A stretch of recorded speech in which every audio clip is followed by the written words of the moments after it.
Havien passat 2 jornades de Lliga i els Badalona Dracs encara no s'havien recuperat de la final de la Copa d'Espanya perduda davant dels pioners de l'Hospitalet. Dissabte, però, els Rookies de Barberà visitaven Badalona i es presentava així una magnífica ocasió per començar a remuntar el vol. Els Dracs, que normalment solien sortir adormits en els primers compassos de partit, van saltar la gespa de la travessera de Montigalà molt concentrats, tant que en el primer quart ja havien convertit fins a 3 touchdowns. César Brunyani va fer les 2 primeres anotacions. La primera amb un retorn a partir del xut inicial i després amb aquesta jugada que es complementaria amb un punt extra. L'altre touchdown del primer període va anar a càrrec d'un inspiradíssim Joan Carles Bartra, però aquesta anotació només era el començament de la seva gran actuació.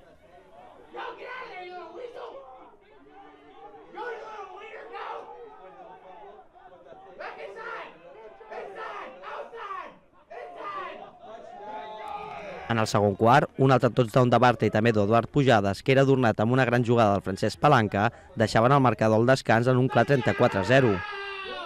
Al tornar dels vestuaris, però, el marcador es va quedar igual i s'arribava a l'últim quart com si el tercer no hagués existit. Va ser de nou Joan Carles Bartra qui va desencallar el marcador amb aquesta jugada, però seria el Francesc Guillaume Palanca el protagonista de l'últim quart amb 2 punts extras i un últim touchdown. Malgrat la victòria, els Dracs encara estan en una situació complicada.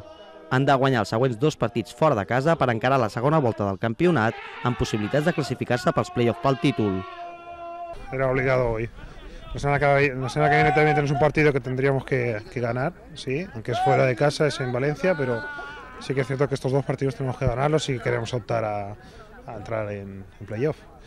Bueno, un partido relativamente fácil, ¿no? Ellos han venido con bajas y bueno, nosotros hemos empezado otra vez con el chico nuevo que ha venido, el quarterback, con Keith. Bien, estamos mejorando poco a poco ahora. La veritat és que estem obligats a guanyar, portàvem ja 3 derrotes consecutives, no? Les últimes 2 en Lliga, i la veritat és que era un partit decisiu per nosaltres, no? Per donar també confiança a l'equip i per demostrar que som vàlids al títol. Un dels principals motius del mal inici de Lliga dels Dracs han estat les nombroses lesions. Contra els Rookies es va poder veure la quantitat de jugadors que ara per ara no poden jugar. Els estatunidencs Tucker i Shaw, que ocupaven la zona de premsa, Jordi Brunyani es passejava amb muletes per la banda, o Dani Franco, que també vestia de carrer. La bona notícia, l'arribada d'un nou quarterback, Keith Lockwood, que va participar significativament en aquesta obligada victòria dels Dracs.